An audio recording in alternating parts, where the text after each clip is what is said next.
What's going on, guys? Thanks for tuning in to another episode of the Red and Gold Standard Podcast. My name is Zach Hernandez, and as always, I am joined by my co-host, Mike Andrews of Nothing But Niners. We got a great show planned for you guys tonight. Our guy, Matt Llewellyn, is working. He is hoping to join the back end of the show, but Mike and I are holding it down nonetheless. Great news. The 49ers have clinched a playoff spot with the Detroit Lions losing at home to the Pittsburgh Steelers, excuse me. So the 49ers didn't even play today, and they still got a dub. Great news. The 49ers look to improve to 11-4 as they take on the Indianapolis Colts in Indy tomorrow night on Monday Night Football. Before I toss it over to Mike, if you guys are watching on YouTube, do us a solid, hit like and subscribe, hop in the chat, subscribe to Nothing But Niners, subscribe to 49ersHive. If you're watching on X, do us a solid, hit like and repost, hop in the chat. We want to hear your guys' thoughts. The 49ers are playoff bound at 10-4 with all of the losses and injuries they've had this year. It's almost a miracle. Mike, now that I got that out of the way, how you doing tonight? I'm good, man. I'm out here just chilling. New quarter zip from the wife, early Christmas gift in the building. What do you guys think out there, faithful? Huh? Check your boy out. Yeah. For those of you who are new to the quarter zip game, just make sure if you have chest hair that you don't snag one of those bad boys, because I made that mistake and did that. But no, I'm good, man. I'm having a good day. I'm having a good week. And I am on vacation starting now. So I am off for all of next week. I don't go back to work until the following Monday, and it's inventory time. So, oh man, I'm going to pay for being away, but it's all good, man. I'm excited, man. Yeah. Vacation's great that time of the year. It seems like most Decembers, at least at work for me, kind of slows down. People take the last 2 to 3 weeks off. Not this year. It seems like everybody's still working. Everybody's still crazy. So I'm glad you were able to take some time off, spend it with your family. That's great. Hopefully everybody can be with their family this time of the year, because it's the time to do that. So, and hopefully the 49ers can give us an early Christmas gift tomorrow night on 12/22, 3 days away from Christmas. Let's get right into it, Mike. The Detroit Lions lose. I had tweeted out, I'm driving back from seeing my mother-in-law, and I had tweeted out, wow, they choked, can't believe it. Turns out that statement kind of applied to both teams. The Steelers were up 12 points with 5 minutes to go, and they somehow miss a 36-yard field goal and then allow the Lions to drive down the field, get a touchdown, and then they get the ball back after that, and still it's a 5-point game, get all the way down to the 1. They did score, but then it gets called back for an offensive pass interference. And they had 3 plays. It was a crazy ending. It really reminded me of the 2019 San Francisco at Seattle to end the season for the number 1 seed. Now, that much wasn't on the line, but what were your thoughts on that and just the 49ers benefiting from it? Well, yeah, so cool, good. I'm happy it happened the way that it did, and I had money on that game, so I needed that decision at the end to go the way that it did. But, man, it took 5 minutes for the officials to make that decision. I was like, are they just trying to get out of here alive? Are they going to give them that touchdown? What is happening right now? I'd never seen officials deliberate that long. And then he comes out and was like, it's not reviewable, game's over. Right. Here. I was like, what the heck was going on? Why did it take them so long to make that call? And I thought it was going to be like how the Bears came back at the end. I'm like, all right, they got this here. The Packers had the Bears had a 4.8% chance of winning that game at the end, right? After the Packers did that pass, they go out of bounds. They get the 3 points. It's 16-6, and they had a 4.8% chance of winning. They score, they get the onside kick, and then like the walk off, like it was just like, wow, is this going to happen again? I thought I was going to see it happen twice in 1 week. I couldn't believe it. Like I was like, oh my God, is it going to happen again? But the Steelers held on, and it made my card hit. So that was one victory for me. Small victory, I'll take that. Right, small victory. $1 bet won me $25. There you right, go. so now I got one more going, and believe it or not, this was a 7-card parlay here, right? So I mixed it up with some boxing. I took Alicia Bumgardner. I took Anthony Joshua, the boxer, right? I took the Eagles. I took the Bills. I took the Bengals, the Texans, the Steelers. And I've got one more pending right now, and it's the Niners over the Colts. But here's my issue. I don't think the Niners are going to win this game, bro. And that's what's got me a little scared, if I'm being honest with you. I think I should cash out. They're giving me a cash out option. Again, this is another, I only do like $1 or $2 bets. So this is another Same. $1 bet for $27 or $2 bet for $27, right? But it's like, I just don't know that. So it's up to you. You got to convince me, man. You got to convince me. Do I cash out right now? The cash out option is $18. So I would make $16 on a $2 bet, which is still a win. A win is a win, right? But the question is, do I let this ride? So this conversation right here is going to determine whether or not I let this ride. So I'm looking forward to breaking this all down with you guys, and we'll see how it goes. We'll see how it goes. A lot riding on it. But the best news is the 49ers, the lowest they can finish is 7th seed. They can only go up. I mean, they're right now, I think they're 6th right now, and Green Bay is 7, if I remember correctly. I'll pull it up. Let's see. Let's see where we are. NFL playoff picture. I think the Rams are 5. Yeah, Seattle's 1 right now. Chicago And should be 2. Yeah, Chicago's 2, Eagles 3, Rams 5. They don't have 4 listed for some reason. It should be the Panthers. These are the teams that clinched. That's why. Panthers are 4, Packers are 7. So the Niners are 6 right now. My lucky number, by the way. 6 is my lucky number. And so, we knew before the outcome of this last the Lions losing, we knew that the Niners' destiny was in their own hands. You went out, you get the number 1 seed overall. We knew that already. But right now, it looks like 6 might be the floor if we can just win one more game. Right. If we win one of these next 3. Yeah, which is what's helpful, because the Lions were kind of on our ass, like not quite, like they were 8-5, I think, or 8-6, 8-6 today, right? And then they fell to 8-7. If my math is correct. Yeah. Yep. 8-7. Okay, so they're 2 games behind the 49ers. They were 2 games prior to today. So the 49ers were like, they were a little bit above it, but now this gives them a lot more breathing room. They clinched a playoff spot. The Lions are fighting for that 7th seed where the 49ers are solid. Because there's always that terrible chance of what if they drop the last 3?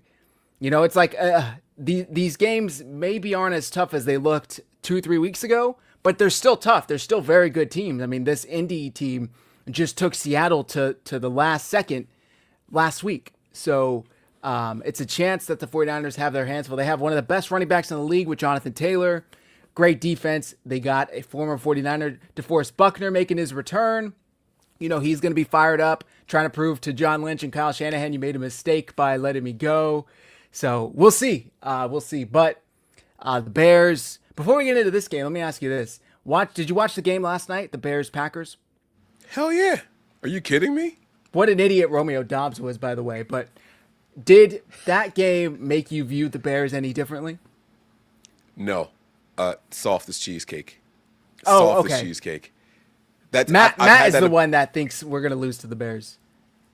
Yeah. So, this is the 6th game. I told you guys we're going to win 5 of the next 6. We ran off 5 in a row, right? Like this is where we are. This is the 6th game right here.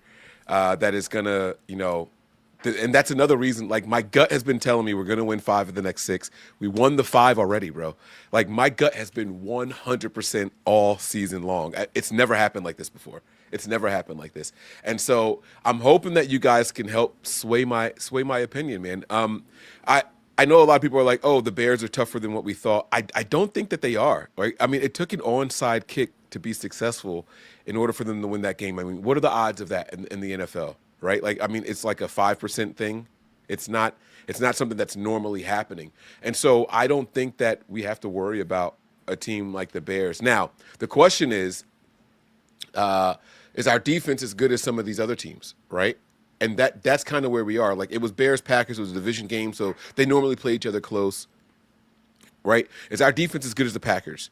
Or is our defense as good as the Packers against a division opponent, right? They know what they're going to do. They know the ins and out. You can sit here and say, well, it's a new coach, new team, but they know Ben Johnson and his style, right? They know Brian Flores because they also in that division. Like, so they know the offensive coordinator well. They know the defensive coordinator well. And it still came down to literally the last play of the game. And then you flip it to the Indianapolis side, right? This game that's coming up here.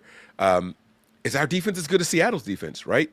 They went down to the wire with Seattle, and that's a top 5 defense, right? By all metrics, they're a top 5 defense. But I think that Seattle's given up a lot more points than what people are expecting. I think they turn over the ball more than what people are expecting. So, I mean, I don't know, man. I don't know how this one's going to go, man. It's going to be interesting to break it down. The only thing I'll say is that top flight Seattle defense, they gave up 37 points to the Rams on Thursday night. 37 points. I mean, yeah. Boy, they're lucky that Sam Darnold and Rashid Shaheed took that punt back, and Sam Darnold found lightning in a bottle for the last 2 to 3 drives, because that game was over with. So, go ahead. I've got a funny story about that game. So I got the Nothing But Niners group chat going, and I started out. I missed the very beginning of the game. And I texted the guys right away, and I said, guys, I have never seen Sam Darnold look good in a game. I haven't seen it, right? And so when I turned the game on, I believe it was like 7-3, and the Seahawks were winning. And then, like, I start watching, and Darnold throws a pick. And I'm like, okay. Like, see, I told you guys, he never has a good game. They were like, Mike, stop watching. So I start doing some other stuff. And it gets close to halftime, and I think it was like 14-13. I don't remember who was winning. But it was like, all right, when I turned back to it, I saw Sam Darnold get sacked a time or two. And it's like, all right, like, see, this guy is trash. Like, I don't want to watch anymore. So I move from my living room and I head to my bedroom. But I'm doing other things in the middle. So I get in bed, and it's like the middle of the third quarter. I turn it on, and Sam Darnold, I think he threw another pick. I don't know. I don't remember what the stats were, but I'm like, every time I'm watching this guy, he sucks. So I texted guys. I was like, yo, I just turned the game back on. And he did it again. Like, this guy is trash when I'm watching him. I just don't ever see him play well, right? They were like, Mike, stop watching. We need them to win. I turned the game off, and I went to bed. No. I swear to you, I turned the game off. I went to bed. I wake up in the morning to see that they won. And I was like, holy smokes. So it's cool. Like, as long as I watch Sam Darnold play, he's not going to be good. Guys, I'm watching that whole game, week 18. Yes. No problems right now. You don't have to worry about it. We're going to win that game. Yes. Like, that's it. It's as simple as me watching. That determines the outcome of what Sam Darnold does. That's it. That's hilarious. And if you guys think about it this way, not to get too far ahead of ourselves, this is what cranks me up too. Right. People are like, wow, like, we got to take care of the Bears first. How are you even looking further? I don't play. I can look to anything. Like, I can look to fucking February for all I care. I'm not on the team. Like, what I say has no weight over what the team does or if they overlook somebody or not. If the 49ers are able to win the next 2 weeks, then that week 18 game is likely going to be for the number 1 seed. And it will be just like 2019, but it'll be here. It'll be at home. And I can't imagine that game is not flexed into Sunday Night Football. Like, I cannot imagine any world where there is a better matchup on week 17. 2 marquee franchises, division rivals, number 1 seed in the NFC on the line. The Super Bowl is here in Santa Clara. Like, there's so many storylines, and you know the league, the Shield loves those storylines. So, and then if they win that game, we're talking 3 dubs at home between them and Lombardi. And this is, you know, I mentioned this to Tony, and I said I'll talk about it a little bit more here. I think the Niners need to lose. I think they need to lose. So listen to this, right? I think that if we were to step back and look at the Broncos and their defense, especially how they've played at home, I think if we look at Jacksonville and how their inconsistencies work, right? It's like Denver should have won that game, but they didn't. Did you know that the Denver Broncos were on an 11-game win streak going into that game? Yep. And so that's kind of my point, Longest right? in the If the Niners win out the regular season, that's 10 wins in a row. That's not good. To me, that's not good going into the playoffs. I don't like the idea that means that we would have to win 13 games in a row to win the Super Bowl. 13 is an unlucky number. It's also Brock Purdy's number, though. Maybe that's my dad's lucky number. Right, that's what I'm going to say. Maybe I need to but 13 is known as an unlucky number. There's literally buildings that if you get into an elevator, there's no 13th floor. It doesn't exist. Did you know that? Yeah. Every building, I'm pretty sure. Yeah, that's how unlucky that number is that buildings don't put a 13th floor in their buildings. It's insane to me. Anyways, so it's like you want the Niners to win 13 in a row. I think it's better to get a loss out the way because we adjust better after a loss. I prefer us to lose to either the Seahawks or the Bears because there's a chance that we would have to play them again in the postseason and we'll learn from our mistakes. I prefer us to do that. But I think this game might be the one. I really do think this game might be the one. But that also includes them going on the road then. You don't have these home games to stay. So what happens is you can still get a home game and not be the number 1 seed. Right. It's just your chances are a lot less likely. Yeah, we could be the 5th seed. You could see whoever is coming out of the NFC South losing, and then now all of a sudden we got the next home game, right? Like there's scenarios where we could still get 2 home games in the event that it happens, right? Seattle loses in the first round to the Packers or some shit. Packers, yeah, right. Like the Lions or the Packers or something like that. You know what I'm saying? Like it's that easy to me. That's how I see it, right? We can still get 2. We might have to do our first game on the road, but the last 2 can be at home. So I think I get where you're coming from, and my logic is similar, but to me, I want to apply that to Eddie Pinheiro only. Dude hasn't missed a kick. I want him to miss a kick in the next 3 weeks. I don't want it to be, 17-15 and the Niners are down and he's going to kick it and he's made 45 kicks in a row, whatever the hell the number is, and then that's the one. I'm knocking on wood right now, so I want him to get that miss out of the way. Now, to be fair, he did miss last week, but there was a penalty, and I think that's happened 2 or 3 times where he's missed and there's a penalty. So technically he's had a miss and he's gotten it out of his system, and it didn't count. It's kind of the best of both worlds. So I don't know, but I think that it wouldn't be asking too much of the Niners to one game at a time, because if you've won 12 in a row, the next game has nothing to do with the last 12. It's just one, it's just another game. You just go out there and win it. I'm just talking odds. The odds of a team winning 13 in a row is just really tough to do. I saw that last comment there by Steven Rodriguez. Is what has to happen to get the number 1 seed. It's simple. Just win the next 3. Yep. If we win out, we get the number 1 seed. It does not matter what any other team does. We control our own destiny. That has been how it is since we won the last game. So as long as we win these next 3, the Niners get the number 1 spot. Yep. Also, my dad was born on the 13th, so he's always he texts me all the time, lucky 13, lucky 13. He's texting me right now saying it's our lucky number, lucky 13. So trust me. Shout out to Pops watching out there. I like it, man. I like it. I see the 13 Brock Purdy over your head right there. I mean, listen, man, sometimes it's not just about, how good or how bad you are. You need luck to be on your side, and let's take that curse and flip it around. You know what I'm saying? So let's do it, man. 1-3 I think it would be great. I think it would be great, and I think the 49ers talk about a storybook type of season. And can I just say, a week removed from, the meme of that picture of the soldiers reading the newspaper and the headline on the newspaper. Do you know what I'm talking about, Mike? You know what the headline says? Yeah. Hitler dead.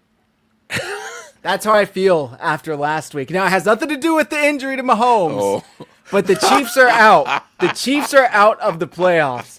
And what was the one year that the Chiefs didn't go to the playoffs that the Niners didn't? The Rams went, and they got to beat the fucking Bengals. The Bungles. Yeah. Now, the 49ers, every time they've been there, have had to go up against the Chiefs.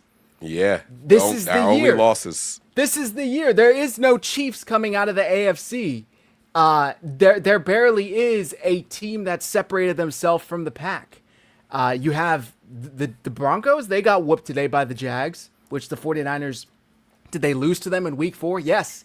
Brock Purdy had one viable foot, and it took a penalty on a BS interception that got called back and a punt return for a touchdown for them to lose.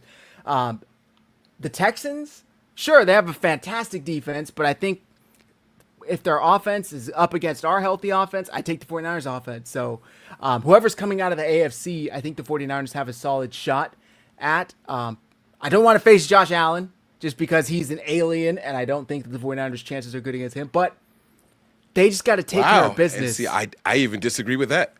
I think that Bills defense is not the same as what it used to be. No, I agree with that. You could put up 35, 40 points on that team. But Josh Allen, I think, could put up some points on us. And that's just that type of, I think he's the best quarterback coming out of the AFC. And I think that if he's not in the championship game or moving to the Super Bowl, that's a huge loss for the Bills this year. Because who has been their kryptonite? Kansas City. Kansas City's not here. That's very true. Cincinnati Bengals, they're not here. Baltimore probably isn't going to make it. Now they may, but they probably aren't. So the three teams that have been your Achilles heel for the past decade, it seems, none of them are going to be there. They're all newcomers. So I think this is their chance to come out. And on the flip side, we talked about the Lions earlier. Boy, did they miss their shot the last 2 years. Boy, did they miss their shot being up 17 points against the 49ers and the NFC Championship with 30 minutes to go. And they choked that away. Last year, when the 49ers weren't in the playoffs, they had the Commanders at home, and they got whooped. And Dan Campbell said it best after they lost to the 49ers. This may have been our only shot. There's no guarantee that we get back here. It's not guaranteed to anybody. They were 30 minutes away from punching their ticket to the Super Bowl, and they couldn't do it. And look at them now. And they need some help. They're on the outside looking in. According to this NFL playoff picture, they have a 5% chance of making the postseason right now. 9%. I apologize. 9%. They need to win out the next 3 weeks, and then the next 2 weeks, and then they have to have some help along the way. They need the Packers to lose also. So I mean, they might not even make the postseason this year. Yeah, exactly. Exactly. With all that talent. I mean, I know they had a ton of injuries on defense, but they did last year too. And they made the playoffs last year. So, but so to turn the page to this upcoming game, and I'm not telling you where to go in the show. Yeah. We're 23 minutes in, for lack of better, just rounding up. And we've talked about playoffs. We've talked about opponents. We've talked about Super Bowl. We've mentioned the Colts once. And this is what happens when teams get complacent, when they're happy that, we made the postseason, right? The Niners posted clinched, and they got their little post on social media and all that stuff. The players are doing the same thing, by the way, right? The players are like, oh, man, we made it to the playoffs. All of a sudden, this game in their minds becomes less important. And that's another reason I think we could lose this game, bro. I think we could lose this game. And I can't wait for us to start breaking this down. I think that the Niners are already over. I heard you. You said, I can overlook whoever. I can look ahead all I want, right? But the players are humans. The coaches are humans. Like, this is what happens, bro. Well, okay. I don't think what we say on the podcast has any sort of weight on how the 49ers prepare for this game mentally. And I also don't think if they see a post, reposting just like that takes that much away from them mentally. Or even being ready, right? So if they see it on their feed, maybe they have who knows how the 49ers operate. Maybe they have a group chat that they send out a link and they say, "Can you guys repost this? Can you share this to your story?" And they do. Like, it's a simple. And who's to say that they even are doing it themselves? They all probably have some sort of coordinator, specialty, or social media coordinator, or manager, or PR rep that is resharing it. So I don't think that that's too big of a worry for me. I think that this team, they're not the juggernaut that they have been in years past. I think they understand they need like 110% of everyone's focus and effort from here on out. Like, there are no drop games. The drop game was in Houston a few weeks back. Like, that was the one, and they weren't even healthy then. Like, that was the one where they clearly did not have everything ready to go and dropped the ball. So this game, you get an extra day of prep. You beat the Titans, pretty handedly last week.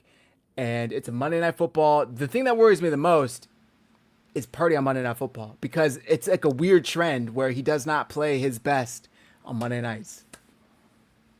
I looked up the stats tonight, and I didn't know it was as bad as it was on Monday nights. And it's pretty bad. It is pretty bad. But again, this is the season of overcoming all of those trends, right? Yeah. Like we went from having one of the worst field goal kickers to one of the best field goal kickers. You know what I'm saying? Yeah. This Special is the teams season units. of the special team unit making the whole flip, right? This is the season of our offensive line is terrible, and all of a sudden, like we got one of the best offensive lines if you go back to week 11 and forward, right? Like this is all of a sudden one of the highest scoring teams since week 11. All of a sudden, we're turning that page. We're flipping the script, right? Like this team is all of a sudden becoming what people thought we couldn't be. Now, the defense still has their woes. They still have their issues. I'm not going to beat around the bush with that stuff, right? We still struggle against the run. We struggle in tackling. But the Niners, and I'm sure we're going to get to it, are getting a lot of pieces back on the defensive line. It's one thing to go out there and play 68 snaps out of 72 if you're on the defensive line. But now all of a sudden, you got 4 defensive linemen that are going to be able to help in rotation, right? All of a sudden, you got 2 more linebackers coming in there, right? Now all of a sudden, it's like, hey, you need a breather, come on out. We got a healthy set of legs and guys right here that are ready to go out there and help, right? All of a sudden, the players that were starters are now back to being depth, right? Our third and fourth stringers, who were first stringers because of the injuries, are now back to being second and third stringers, right? So now all of a sudden, it's like, all right, here we go. But there are some injuries that, are a little bit prevalent. We're going to break all that stuff down in this episode. This is going to be a good show, I promise you guys. Well, why don't we start with the injury report? Yeah, let's do it. This is courtesy of 49ers Web Zone. So for the 49ers, obviously Ricky Pearsall got hurt last week, unfortunately, on that hip drop tackle, and then he later fell and banged his knee and re-aggravated that PCL injury, so he's out. He didn't practice all week. They did find that player for the hip drop. There was no flag, and it should have been. Yeah. When you see the fine, that means it should have been a flag, but they did end up finding that player. Yeah. Total BS. First play of the game. Total BS. Why make it a penalty if you're not going to call it? And it's that player's second one, by the way, this year. So he's out. Renardo Green is out. He's been dealing with that neck injury pretty much all year. I don't know if something happened last week to where he re-aggravated it or if it was in practice, but he's out, and Darrell Luter will start in his place. And Curtis Rourke, the rookie quarterback, he's not going to play. Obviously, they just activated him to get some practice in. So, and questionable is defensive end Yetur Gross-Matos. He was activated off of IR. That would be a huge go if the 49ers can get him back, just because he's been able to get pressure in the very limited snaps that he has been active for. Mike, shaking your head. I know you're going to say he's not going to play much, if at all, but this team needs any help they can get getting pressure. They have 16 sacks on the year. Let me ask you the same question I asked Tony. I'm actually going to lower the number. I won't tell you what I asked Tony. 19 and a half snaps for Yetur Gross-Matos. Over or under, what are you taking? 19 and a half snaps. Probably under. If That's you can get one sack, I'll take it. I'm not looking for sacks. We didn't have any last game. I'm looking for pressures. Just get on someone. Just put a hat on the head. Like, get there, make some pressures, make some impressionable moments in the game. But I'm not counting on anything from him right now. Not his first game back. I'm not. Yeah. But again, depth and rotation. It will help later on. It'll pay dividends later, even if he can't do it. It's just a couple less snaps that someone else has to take. It's 15 to 20 snaps less that someone else has to take. So yeah. I like it. Exactly. And like I said, they need all the bodies he can get because this defense is hurt. They're down and out. Okay.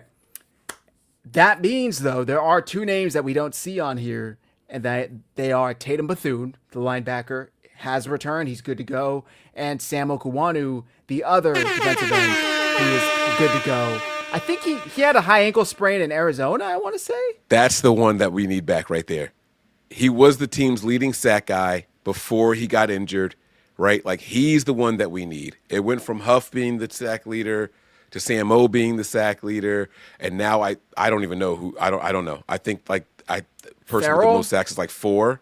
Cleveland Farrell, he needs one more to break his season high record, right? So, I mean, that's it right there. But Sam O is the guy that we need for sure.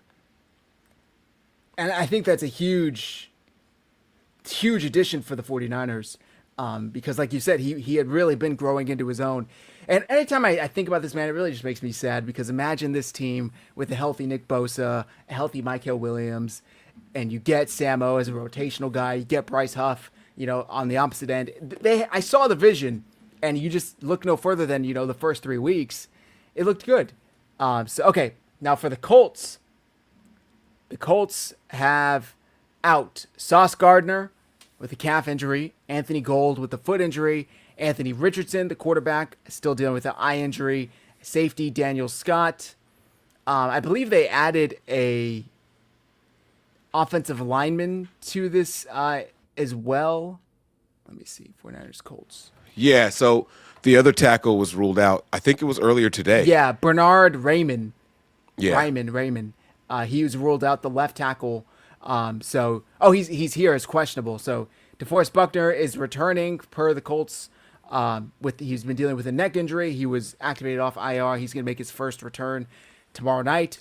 And Raymond is out with an elbow injury. So we'll see if the 49ers can take advantage of these injuries that the Colts are dealing with. Whereas on their end, they don't have as many for the first time in a while. But they're key injuries. I mean, those are two starters. And Renardo Green and Ricky Pearsall.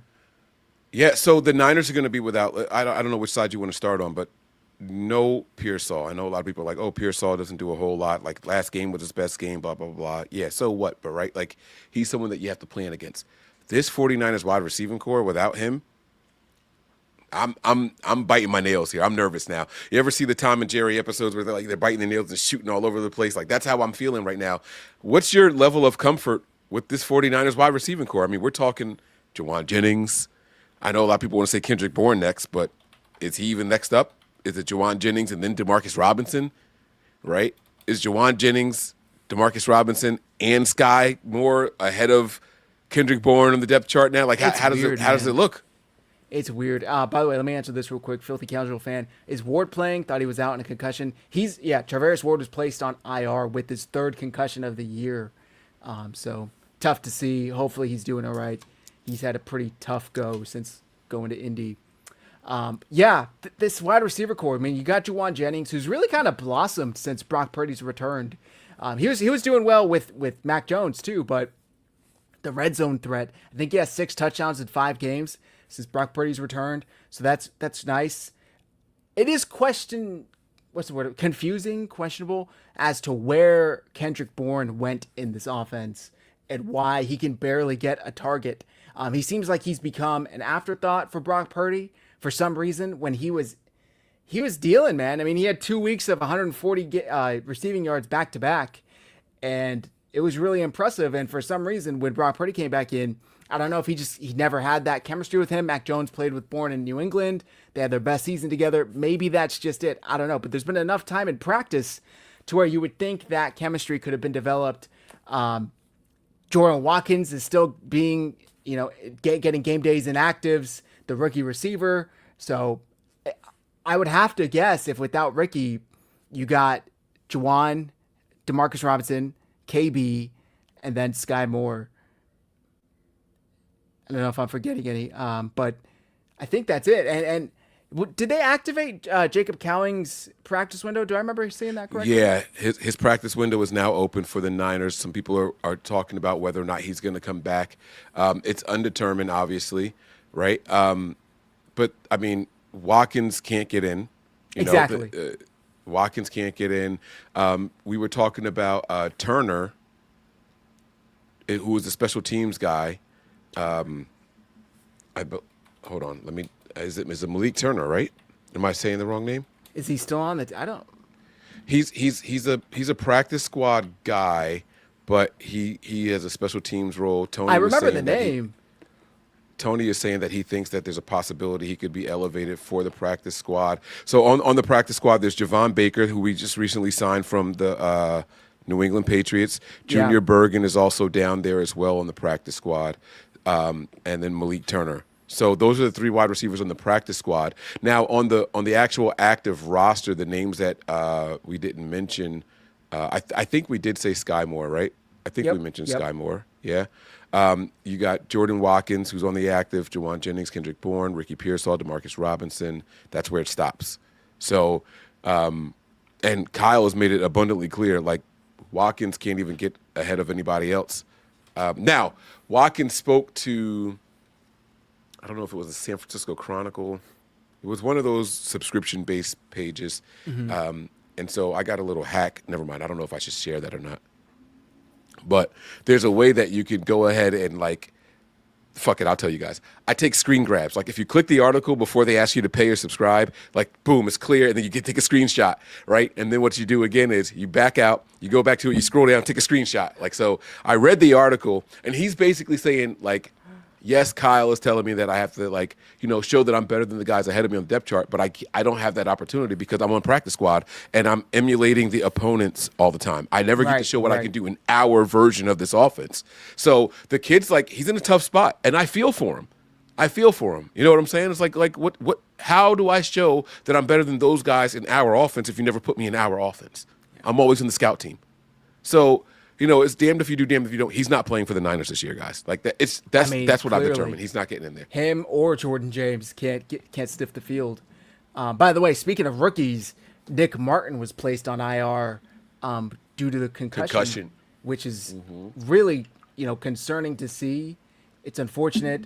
This concussion happened in Cleveland, if I remember correctly, right? I don't remember when it happened. I'm pretty sure it was before the bye week, and it's been weeks. I mean, that was 3 weeks ago. That,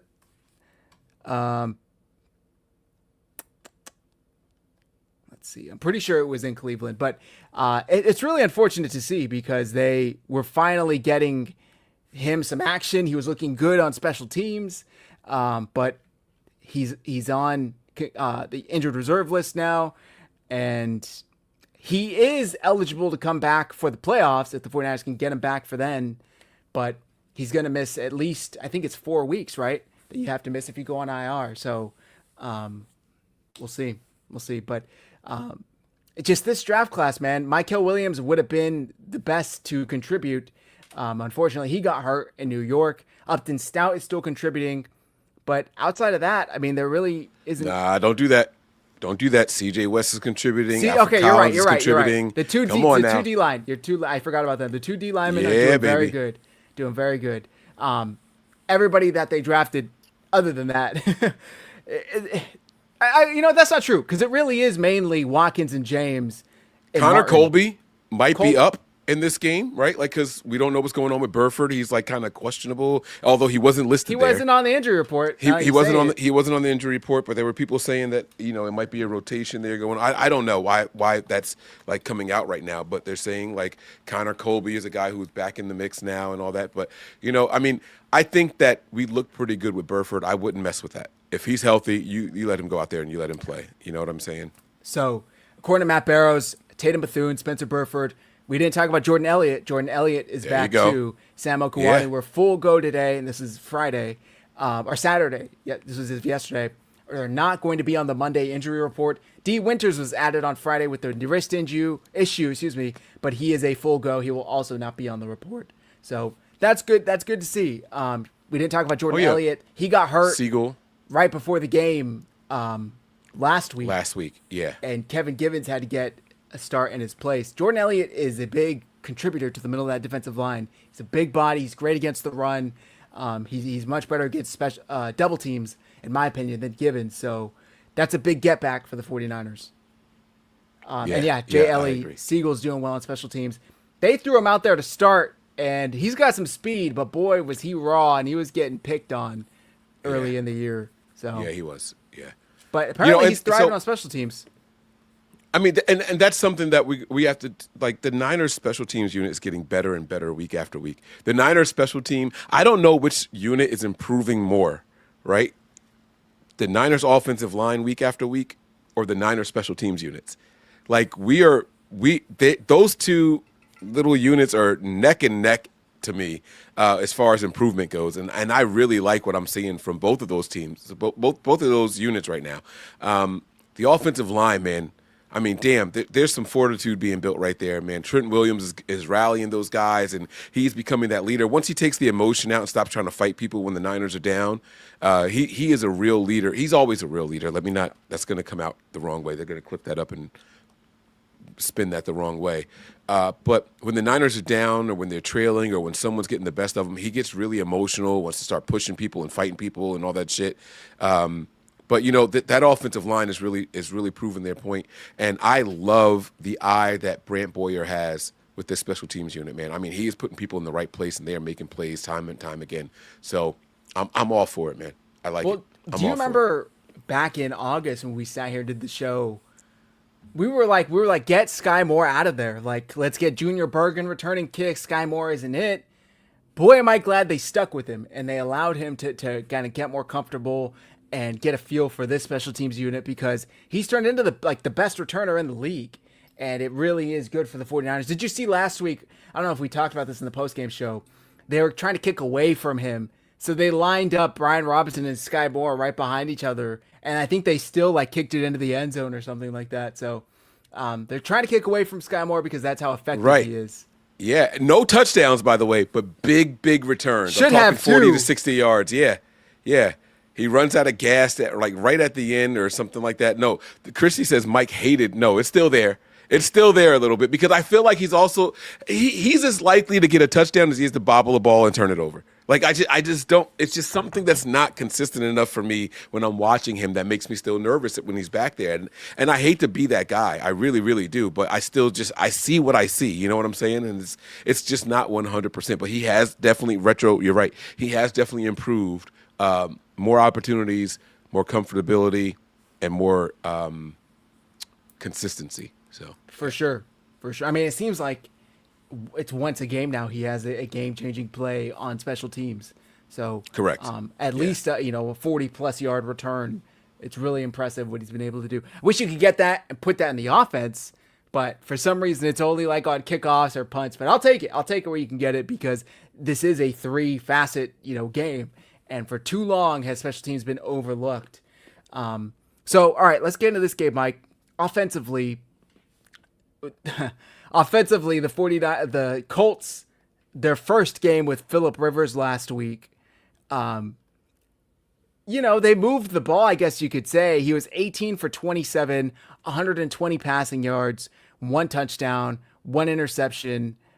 His average was 4.4 yards per attempt. It's clear what the game plan is. Quick throws. And something about this previous generation of quarterbacks, if you're going to zone against him, he's going to dice you up. He knows what to do. He's ran this offense with his high school team that he coached. He's very familiar with it. I think the 49ers could be in for a tough match, to be honest with you. They struggle getting home on quarterbacks as it is. Now, maybe it'll help because he's a statue and he's 45 years old. But if he's getting that ball out in 2.5 seconds, there really isn't much they could do even if they had Nick Bosa.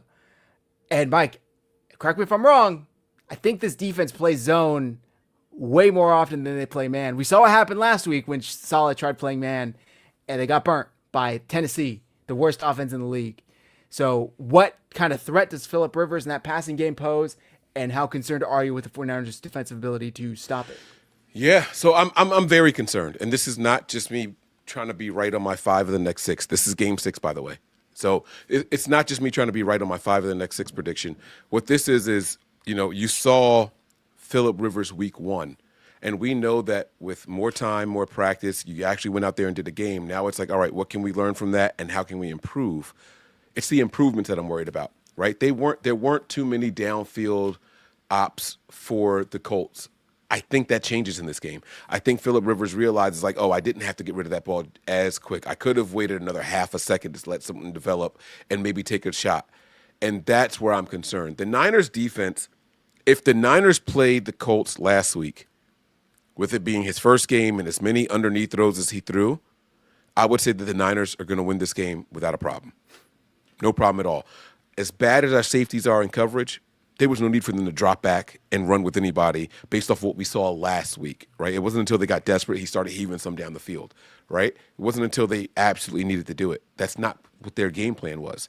But he's got another weekend. Now he knows, all right, my arm felt good after almost 30 attempts. I think I can handle a little bit more, right? They might be willing to open it up a little bit more. And I don't think that there is a way to measure what another week in the system with those weapons means to Phillip Rivers, right? Now, the flip side is, and here's the blessing here, right? And I never like to celebrate injuries, but both their tackles being injured and out, maybe they say, you know what? We got to kind of execute that same exact game plan. We got to stick with the quick passes. That benefits the Niners. But God forbid they like their tackles. God forbid that this Niners pass rush just doesn't get home in the first half. They're going to flip that switch in the second half, and Phillip Rivers can absolutely start picking apart this 49ers secondary. It's not that good. It's not that good anymore. The Niners secondary was good when we were getting some consistent pressure. Forget the sacks. I'm not talking about sacks. I'm talking about pressure. Getting the quarterbacks to move, and you got a stationary guy like Phillip Rivers out there, the opportunity would be there. We're not even getting a lot of pressures. Forget not having any sacks last games. The Niners had, 3 pressures all game last game? Like, it was pretty fucking ugly, if we're being honest. And so if that's how it looks, you got Phillip Rivers back there, he might be willing to take a gamble or two. And if he takes a gamble or two in the first half, you best believe there's going to be more coming in the second half. And that's not going to bode well for us. Yeah. Mark Cisneros. I agree, Mark. Opposing team O-line injuries don't mean anything. We never take advantage of it. There's never been a moment. I've seen teams. Let's use the Rams for an example, right? Aaron Donald, defensive tackle, except for when there's a backup tackle in the game, they'll move him over and make him an edge guy. The Niners don't possess that. We don't have that. We've never done that. It's just not in our bag. I don't care who I'm talking about when Robert Saleh was here. I'm talking about when D'Amico was here, right? It does not matter. Sorensen, none of it makes a difference. Holy shit. The Ravens just turned the ball over on my screen. I'm late. I'm sorry. I have it recorded, so don't spoil it for me. Oh, okay. I won't say the score. Score-wise, yeah. Score-wise. No, you're good. I won't say anything. But yeah, it's like we never take advantage of the other team's injuries, right? Like, when do we get to do it? Look at all these reinforcements we're getting back on the defensive line. This is the week to do it. Robert Saleh, please, for the love of God, you and Chris Kosarek, lock yourselves in a room. Study the film of whoever's going to be these replacement tackles and take advantage of it. Stunt that way. Make these guys sweat. Do something like stunt to the outside. Take the defensive tackles and stunt them around the tackles. Like, do something to generate some pass rush. Please, for the love of God. I just hope that we can do it. I don't think we will. I think we're going to play a lot of four-man, the down 4 linemen, and we're just going to go head up, and we're going to put 7 guys back in coverage. I really think they're going to play that way the entire game. I really do. And I think they're going to need to because the way that, like I said, he's still cerebral in his pride. Like, Phillip Rivers didn't win a ring, but he still was one of the best quarterbacks of his generation, right? He knows what he's doing. He appears to still have the arm strength, at least, to get the ball there. Did they look like some ducks? Yes. I think, and maybe I'm getting into my prediction a little bit, but I think there's going to be some chances for some interceptions here, and the 49ers need to actually fucking catch the ball when it's thrown to you. We've seen 2 or 3 dropped interceptions over the past couple of games. If it's thrown to you, catch the ball. Catch the ball, because the last couple of games, play. The last game there was 2 or 3 interceptions by itself. Just this last game that they had, and both of the safeties dropped them. Like, it's like, what the hell are you guys doing? Like, you got an opportunity here to put this game away, and they just, we won, but it's not because the defense forced the turnover. It's insane to me. They had so many opportunities. The ball will literally land in their gut. Apparently, nobody but Jair Brown and DeAndre Lenore can catch a pass on this defense, unfortunately. But I think that if they're able to bottle up this running game, which Jonathan Taylor's one of the best in the league, but since Daniel Jones got hurt, and even before that, since Daniel Jones started playing poorly, Jonathan Taylor's EPA has gone down. I mean, last week he had 25 carries for 87 yards. Is that a little over 3 yards a carry. It's not that impressive. And I know he's going up against Seattle's defense, but still, But Seattle's defense is significantly better than ours against the run. 3.48. And that's the thing. So they don't miss as many tackles as the Niners, and they're better overall. Gap integrity and things of that nature. We aren't that. We haven't been that. Now, I will say this. That's also with the Niners not having reserves on that defensive line. They're getting a lot of them back. I think the tackling improves just because of sheer numbers. You, Zach, you're exhausted. Come have a seat. We're going to put someone else out there now. And he's got fresh legs, fresh arms. He's not winded. He can make those tackles now. And so it's a big difference. It's a big difference. Not only that, you talk about the addition of the defensive line. Tatum Bethune. Tatum Bethune has played well for the 49ers. He hasn't played Fred Warner level, but he's played well. I would argue above average, at least average. And Curtis Robinson, and I said it when he got hurt, Curtis Robinson is a huge drop-off. And it's kind of expected. He's a special teams linebacker that had never started a game or even taken a snap at middle linebacker, and they threw him in there and said, hey, I'm sorry, you got to go play. It's kind of expected that guy is going to be a liability. You're not supposed to have 3 starting caliber middle linebackers on your team. No team does it. So it's a huge boost to get Tatum Bethune back in both the passing and the running game. So I do no spoilers in the chat. No spoilers. I do think that's going to help bottle up Jonathan Taylor and really force the Colts to beat you through the air. Now, they have 2 wide receivers that are big play threats. And they have Alec Pierce, and I'm not being disrespectful. I cannot forget the other guy's name, but don't they have a second one? You can't remember the other guy's name. They have 2 receivers that are I always see catching deep passes. Pittman. And they also have Tyler Warren, the rookie star tight end. So it's not like saying bottle the running game and make Phillip Rivers beat you through the air is a foolproof plan. They have good weapons on the outside. So the 49ers are really going to need to play well in this game to walk away. And this is going to be a win if they leave Lucas Oil Stadium. Is this still called Lucas Oil Stadium? If they leave Lucas Oil Stadium, they will have earned that win, regardless of what Phillip Rivers or whoever's playing quarterback, because it's a tough out. There's a guy, you named some, threats and weapons that they have, but the Niners, that's not where they struggle, right? The Niners don't really struggle against the star players, right? I'm not worried about Tyler Warren. And no disrespect at all. I'm not trying to be rude. I'm not trying to, they're going to do their thing. I'm not worried about Alec Pierce. I'm not worried about Josh Downs. There's this guy, he's a rookie, Laquan Treadwell. He's a 6'2" rookie. This guy is slippery. What? What? He's not a rookie? Laquan Treadwell's not a rookie? Is there a new Laquan Treadwell? Oh, no. I'm sorry. He's not. Former first-round pick. I don't know why I said rookie. I see what... I was like, that's a very specific name. I don't think there's another one. Yeah, no. Again, another number 13. We started the show with 13 talk, right? This guy right here, he's the guy that's going to catch the Niners off guard. It's like when Addison went off and no one expected it, right? That's what's going to happen here. It's going to be a Treadwell type of game where it's no one's worried about him. No one's planning on him being the threat. And he's going to quietly have the best 5 catches of the entire game.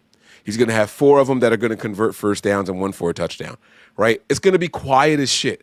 I'm talking 5 receptions, 62 yards, and a touchdown. And it's those are going to be the ones that are the most damning for the 49ers. I don't know why I said rookie. I apologize, guys. Please don't kill me for that. I apologize about that. This guy's been in the league for 10 years. Yeah, I don't know why I said rookie at all.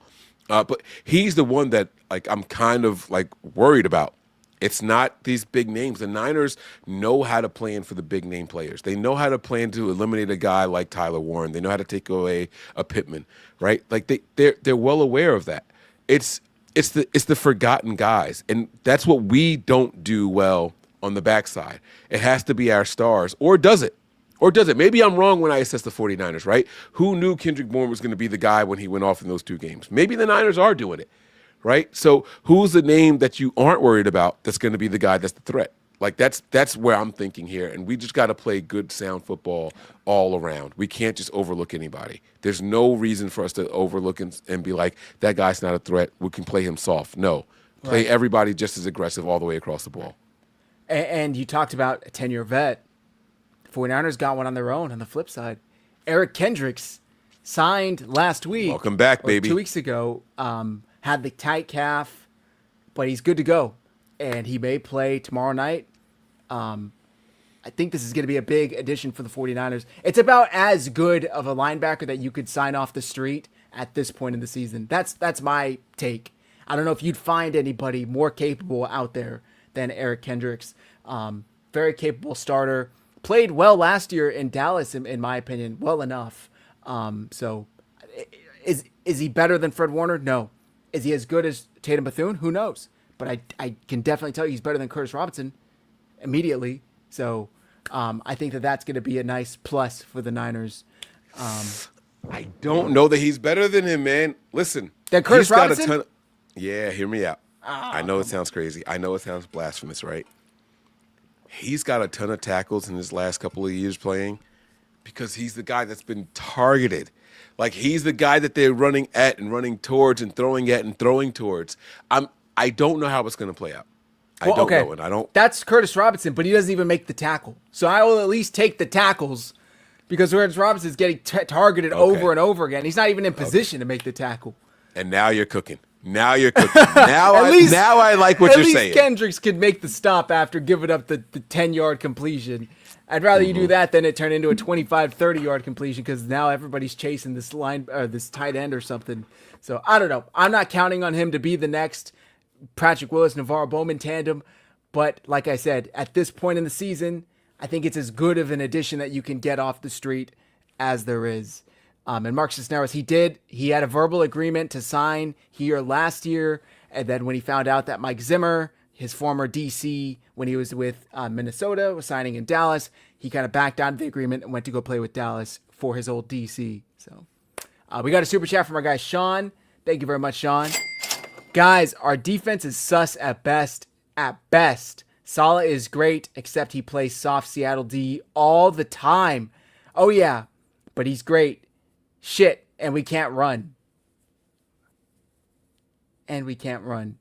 So this is what I wanted to ask you guys about. The Niners' run game has been a big disappointment this year. Zach, off the top of your head, do you think the Niners have more or less than 2,000 total rushing yards this year? Less. More or less than 1,500 rushing yards this year? I still say less because Christian McCaffrey has like 90% of the carries, and he's at, 800? And I don't think Brian Robinson has 700. That's terrible, right? Yeah. Like, that's not good for a team in the final 3 games of the season. That's not good. I mean, I don't care what team you are. And so I do like the end of what he's saying. We can't run, right? When we have to put the game away, the Niners aren't that passing. team anymore. Yeah, we're passing the ball. It's like I don't get it. And if you were to step back and look at the Niners' weaknesses, a lot of people would have said that the offensive line is one of the weaknesses, but we're a passing team.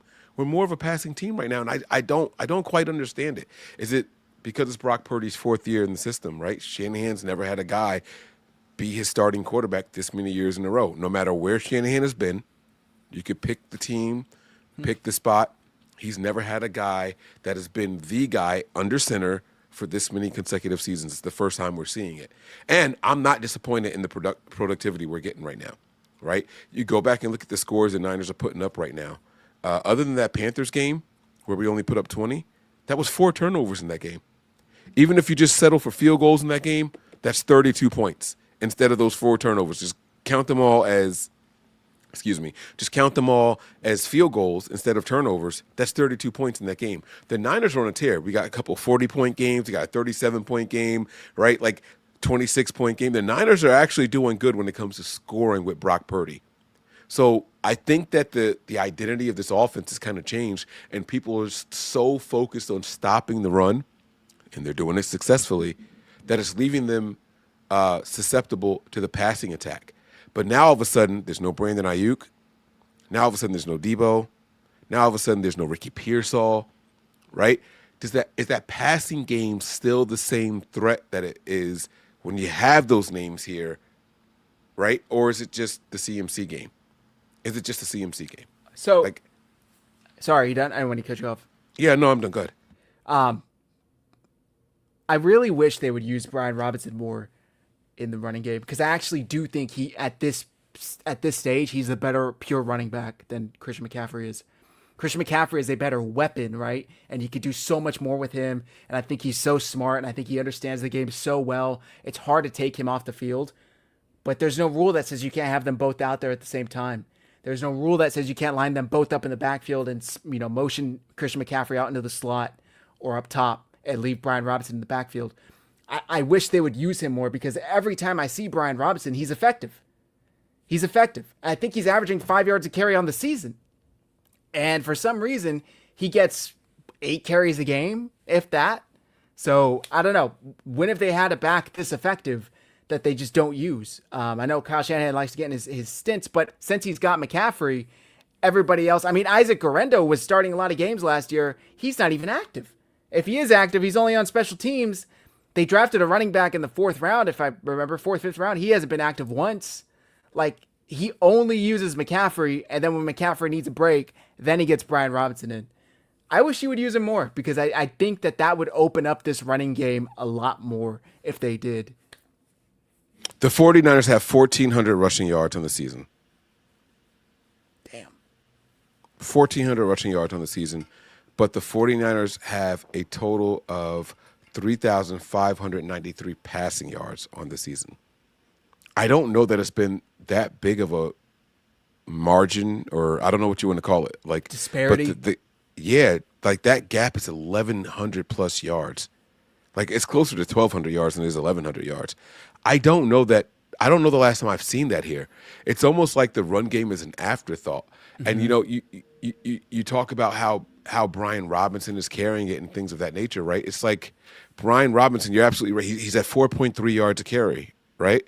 Like, give him some more hops. Yes. Give him some more opportunities. I think he could make something happen if he got it. Here we are at week 13. No, I'm sorry. Week 13. God, listen to me. Week 16. He's got 81 attempts on the year.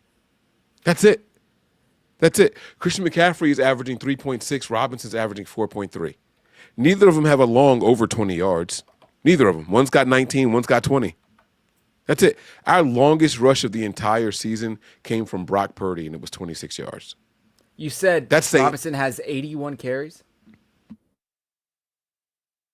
Shit.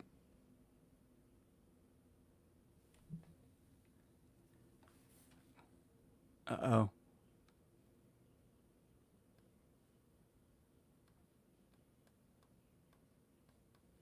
Can you hear me? Oh, shit. I was on mute. My bad. Okay. My internet tripped out for a second, but you said he had 81 carries? Yeah, so he's got 81 carries on the entire year. And we've played 14 games, so he's averaging 5.7 carries a game. That's it. Bro. That's it. And he's effective. Yeah. Christian McCaffrey's at 3.6 yards an attempt. Brian Robinson's at 4.3. Here's the scary thing. If you told me the Niners had Christian McCaffrey and Brian Robinson, which one of those guys would have the team's longest carry on the season? All right, you can coin toss it. It's neither. You know who has the longest carry of the season for the 49ers? Purdy. Brock fucking Purdy, 26 yards, and he got that last game. Yeah. It's pathetic. Yeah. That's not the explosive runs was Christian McCaffrey's bread and butter the year before that, right? Like Christian McCaffrey had 50-yarders, 60-yarders. Like he had them. It's not happening, bro. It's not happening at all. So. Sean says, come on, Zach. Kyle hasn't done committee since our first Super Bowl. Not you. I'm tired of hearing Kyle can use both. The idiot never does. Runs his breaks until he grinds the rotors down. Pathetic. And he's talked about this. He said it's hard to get McCaffrey out of the game. You know, even McCaffrey doesn't want to come out. So, but leave him in and use a 2-back set, Kyle. Agree. Like what? Like you said, it's not a crime. I swear to God, it's not illegal. Yeah. I swear to you, it's not illegal. Take your tight ends out. Do so. Do you know how defenses would scramble if you start with 2 wide receivers, 2 running backs, right? That's 4. Your quarterback, that's 5. 5 offensive linemen, and George Kittle. Yeah. You start with both of your running backs in the backfield, and then you spread Christian McCaffrey out wide. Do you understand how dangerous of a formation that is? Do you understand what you're doing if you have your top wide receivers on the outside, George Kittle and Christian McCaffrey, and you still got a guy like Brian fucking Robinson back there? Yeah. Teams will be losing their shit. He's saving it for the playoffs. We clinch. He's saving it for the playoffs. We're going to see it. You watch. I mean, He's we saving better. it for the playoffs. All right. I kind of lost track of time, so let's start. We still got to get through the 49ers offense versus the Colts defense, and then our predictions. All right. 49ers offense has been on a tear. I mean, to be honest with you, since Brock Purdy has returned, they've been like the most efficient offense, and they're very good on third down, very good on fourth downs. How do you think the 49ers offense will attack this Colts defense? Are you concerned with their ability to move the ball on Indy? No, I'm not concerned with their ability to move the ball. I think you got to get outside. You got to get away from Buckner. Not that he's like some game wrecker or anything like that. His first game back, I think he's going to have a little bit of rust on him. But you also want to respect him. Buckner played here for far too long. He knows the system. You got to kind of respect what he knows and his knowledge of the system. So let's get outside the tackles a little bit here, or maybe not even necessarily outside the tackles, but get in between the guard and the tackle. Like if you're going to run it in between the tackles, that's where it's got to be. You can't run it up the middle. You know what I'm saying? Like you got to stop that in this game here. I think that the Niners are going to be able to move the ball effectively and efficiently. However, I think the Colts defense will tighten up inside the red zone and inside the goal line area. I think they're going to be a little bit tougher than what we expect, especially with Pearsall being out. It's going to give them the free will to zone in on 2 guys, George Kittle and Juwan Jennings. Now you're looking for someone else to step up in that tight area, and I just don't know if we have the numbers to do it. So I think that we can score. I think we can move the ball between the 20s. Eddie Pinheiro, if you guys got him in fantasy, if you're in the postseason in your fantasy league, start Eddie Pinheiro if it's not too late. I think we'll put up some points. It's just a matter of how this offense is going to look. The passing game terrifies me in this game. I'm not going to lie to you. That's where I'm scared right now. Why? In what sense? The 49ers passing game? Yeah. We're talking about our offense versus their defense, right? You think that their passing defense is a good match, or just I think what the we're going up against? lack of Pearsall, Brock Purdy's lack of chemistry with Bourne, that terrifies me. That tells me that your 3 main targets are going to be CMC, George Kittle, and Juwan Jennings. You can't win games like that, especially if George Kittle's asked to stay back and pass protect. You're not going to win games like that. That terrifies me. There needs to be another threat on the outside that the team can go to. I don't know that we possess it in this game. It's scary. So I think that the Colts obviously have, Latu, if I'm pronouncing his name correctly, the first-round pick, pass rusher, and he has been solid for them. I'm trying to pull up his stats here, but I think that the way that their defense is, I don't see them like wrecking shop. Maybe I'm going to sound like an idiot come tomorrow night. Let's see, sacks. He's got 6.5 sacks on the season. Latu in 13 games. So he's their top edge rusher. They do get Buckner back in the middle. I'm not sure they're going to need George Kittle to stay in and block as much. We just talked about the offensive line and how it's improving, how it's one of the more surprising aspects of this season for the 49ers. And I actually think that this is going to be a big Kittle game because I don't know of if the Colts have the linebacker talent to match with George Kittle. Sauce Gardner's out. I don't think they do. Do you think they do? You know who Zaire Franklin is? I do, and I don't think he's a match for George Kittle. I think George Kittle wins that probably 9 times out of 10. So Zaire Franklin's good talent, great linebacker, but I think George Kittle's better. So I think that they're going to take care of business in the passing game. Now, it is crazy to think about with Ricky Pearsall being out. If you would have told us at this time last year, Debo's in Washington, Ayuk still isn't back, and Pearsall has played a handful of games this season at most, and they have a great passing game, and they're 10-4. Like, nobody would have believed you. But this is the 49ers passing game. Like, I feel like they've adapted to play without Ricky, unfortunately, because they've had to. Juwan has taken a step up. Hopefully they continue to get KB involved. Demarcus Robinson looked good last week in the first quarter, and then he just didn't get another target. So I think that they can win these games, win this game with Juwan and DeMarcus on the outside. And I think that they're also going to get Juice involved because I think that's kind of the mismatch for them on offense. And Brock Purdy using his legs, which he has a lot more the last 2 weeks. So that's what I'm excited to see. I think that it's going to be a tough outing, right? They held Seattle to 6 field goals. But at the end of the day, when push came to shove and they needed to get a stop, they let Seattle drive right down the field and kick a field goal. Now, it was like a 60-yarder, to be fair. It's not like they got down to the 20. But still, they when push came to shove and it was, time to put up or shut up, that defense caved. So I think the 49ers passing offense is too much for this Colts defense to handle. And let me just add this for context. The 49ers have won, 5 in a row? 4 in a row? 4 in a row? Right? 5. 5 in a row? I'm pretty sure it's 5.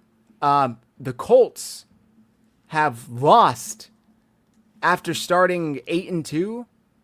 They lost to the Chiefs, they lost to the Texans, they lost to the Jags, and they lost to the Seahawks. 4 L's in a row. 4 in a row. 4 in a row for the Niners. My bad. So they're each coming in on 4-game streaks, just opposite. Niners are a 4-game winning streak, Colts on a 4-game losing streak. I wish you never said that to me. Oh, my God. Now I'm thinking we're going to lose again. I wish you never said that to me. Oh, this kicker is 100% when he's kicking from here, this distance. Oh, I can't believe you just said that, Zach. Why did you just do that, bro? No, it doesn't matter. It doesn't matter. Because that team was completely different, right? You had Daniel Jones starting. It's a completely different team. Completely different team. Now, I will say this about the passing game. George Kittle versus Zaire Franklin is a benefit for the Niners. But here's the thing. Zaire Franklin doesn't miss tackles. I think George Kittle has a special ability to make the catch and then make the linebacker miss right away, right? He's going to catch the passes thrown to him, especially if Zaire Franklin's the one in coverage. Zaire's not a good pass defender. He is a sure tackler, though. Mm-hmm. And that's what my concern. So if I made it sound like I'm worried about him, in coverage, he's going to lock down George Kittle. That's not what I meant at all. I think George Kittle's special when he can make the first guy miss and then start eking out across the field and doing a couple of more things. That's when I think George Kittle is special. I just don't know that he gets that opportunity against a guy like Zaire Franklin. I think that he's more of a sure tackler. But back to what you were saying, I do like what you're saying. I think that there are some things that we could take advantage of on the offensive side of the ball. It's not it's not in the run game at all. It's going to come in the air. Mm-hmm. Let's be very clear. With or without DeForest Buckner, the Colts were just fine against the run. They were absolutely fine against the run. They didn't lose anything. They didn't drop off at all in productivity on the defensive side of the ball, stopping the run. They're just fine. So we have to make sure that we take advantage of second and third downs and convert. And the Niners have been one of the better converting teams, like you said, the last 4 games here. We just got to stay with it. That's all. We got to stay with it. Right. I agree. And last week against Seattle, Seattle's leading rusher, Zach Charbonnet, 8 carries for 31 yards. This was a very weird game. I'm not particularly impressed by Seattle's running game to begin with.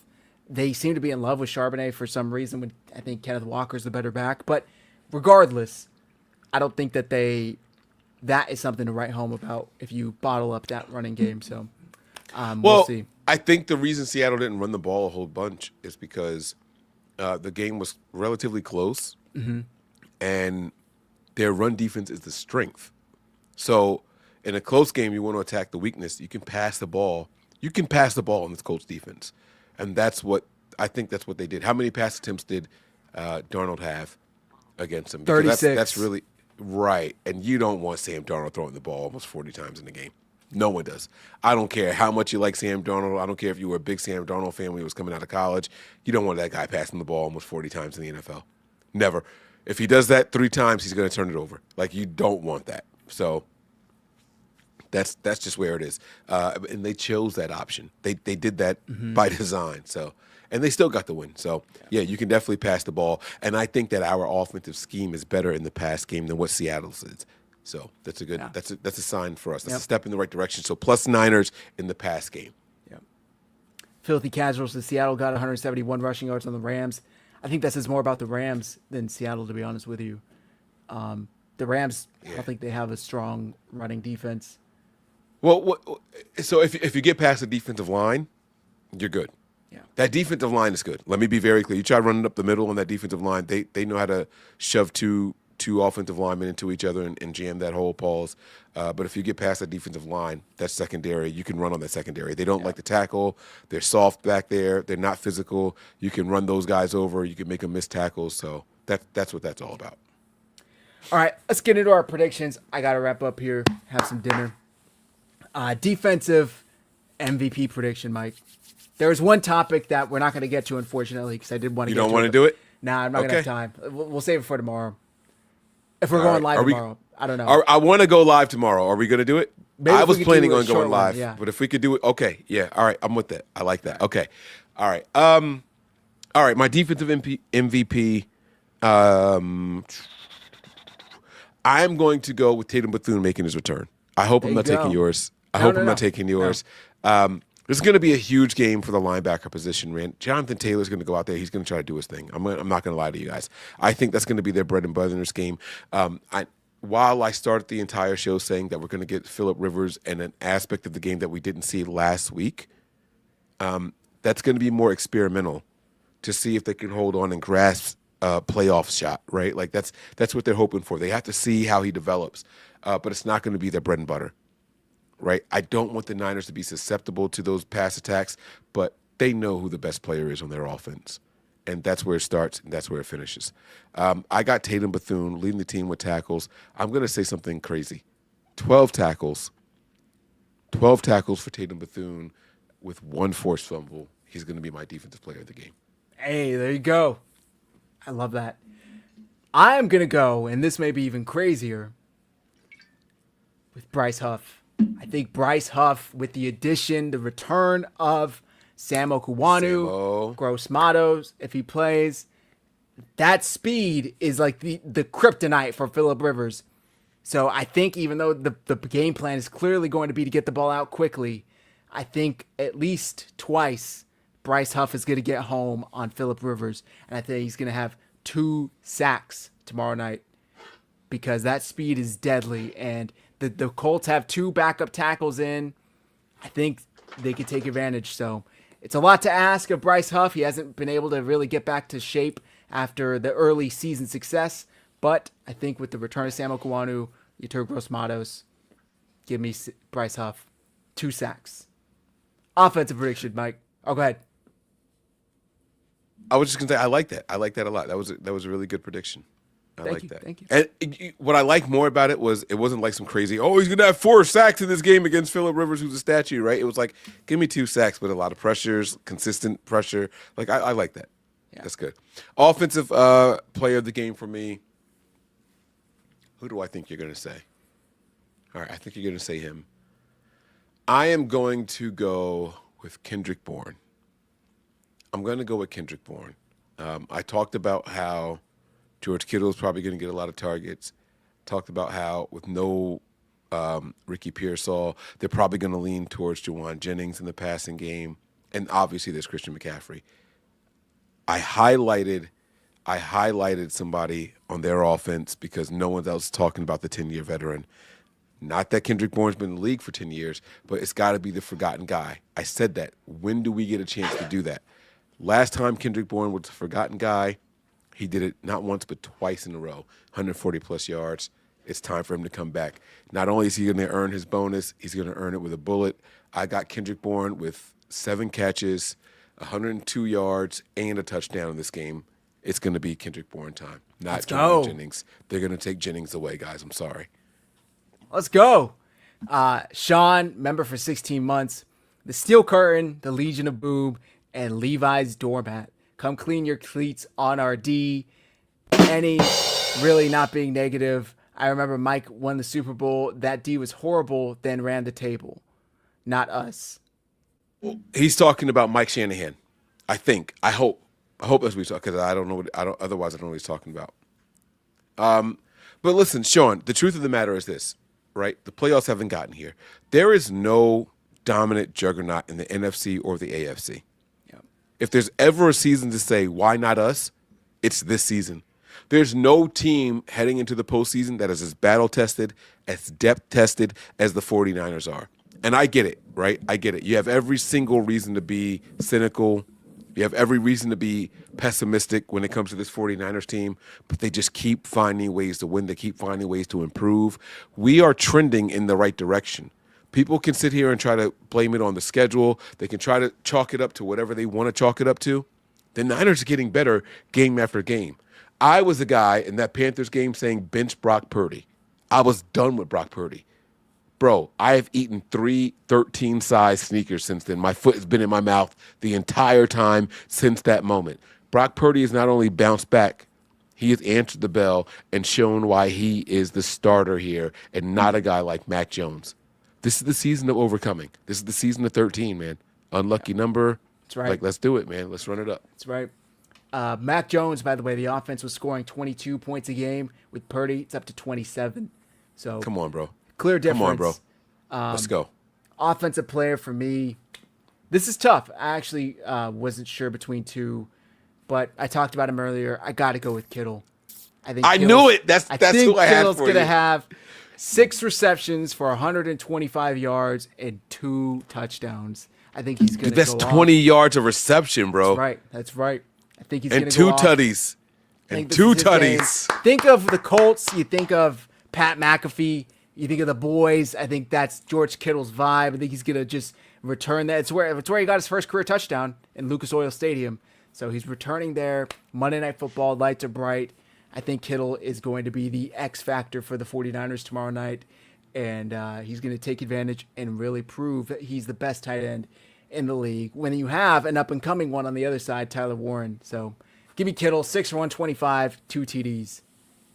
All right, Mike, final score predictions. We'll see how this show went for you and your feeling on this game.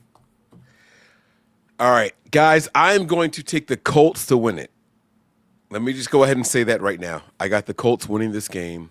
I have the Niners 24. Niners 24, Colts 27. That's my score prediction. Mainly because I don't want to lose to an NFC opponent, and I predicted 5 the next 6. I was wrong. We have not won 5 in a row. We've won 4 in a row. So my apologies. This is the game that we lose.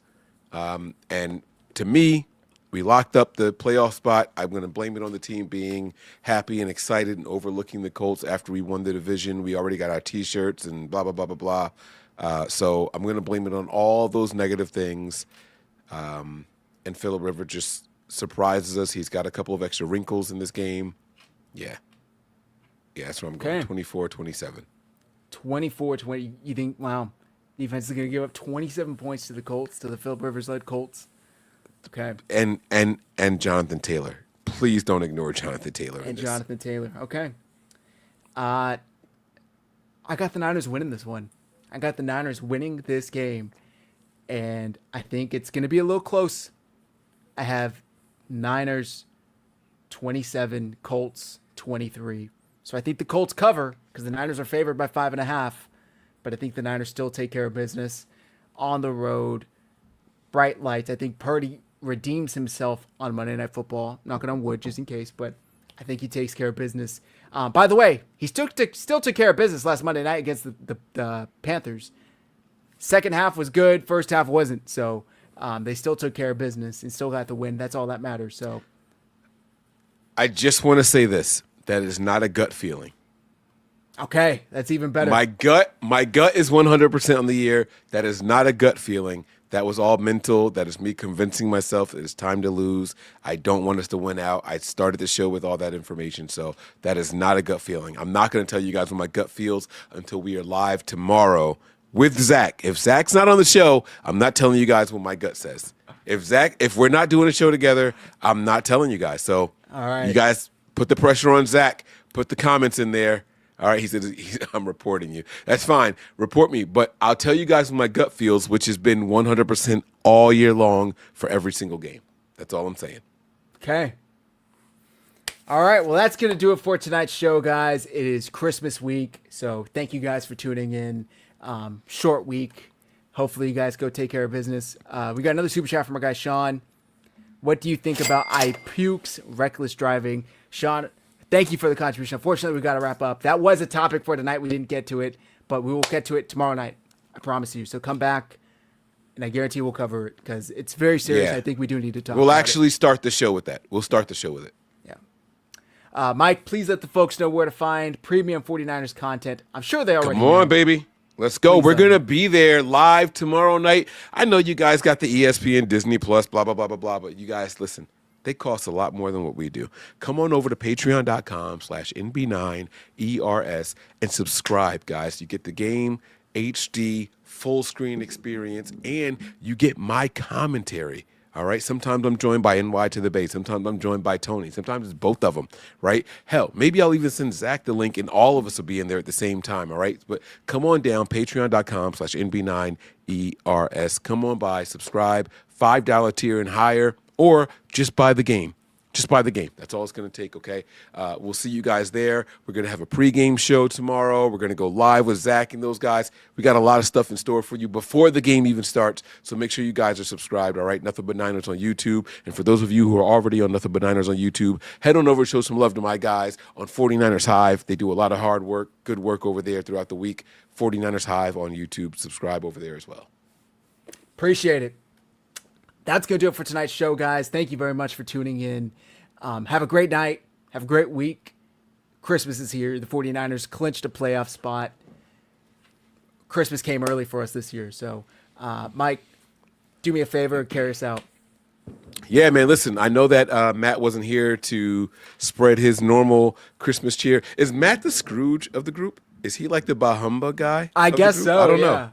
I don't know, right? We didn't get a little bit of that Scrooge stuff, but we have one more opportunity to get him here before Christmas. So fingers crossed we can get a little bit of that Scrooge flavoring in here. All right, but in the meantime, on behalf of Matt, on behalf of myself, and our great host, Zach, man, we hope you guys enjoyed this episode.